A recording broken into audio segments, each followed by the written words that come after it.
Kdo kráčí tiše světem, jako stín v ranní mlze. V očích nese hluboký klid, který mnohý nepochopí. Není z těch, co mluví hlasitě, spíš pozoruje svět. Ale když se jednou rozhodne, dokáže změnit směr. Srdce štíra hoří v tichu jako oheň pod hladinou. Síla, která nevolá, přesto hýbe krajinou. Srdce štíra ví, kam kráčí, i když cesta temná je. Protože kdo věří sobě, ten se nikdy nestratí. Mysl má rychlou jako vítr, v očích jiskru odhodlání. Ambice jak tichý plamen, který v srdci nezhasíná.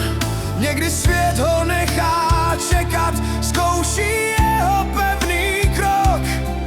Ale právě v těchto chvílích v něm se sílí tichý tok. Srdce štíra hoří v tichu jako oheň pod hladinou.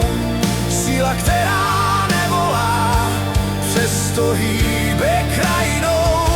Srdce štíra ví, kam kráčí, i když cesta temná je.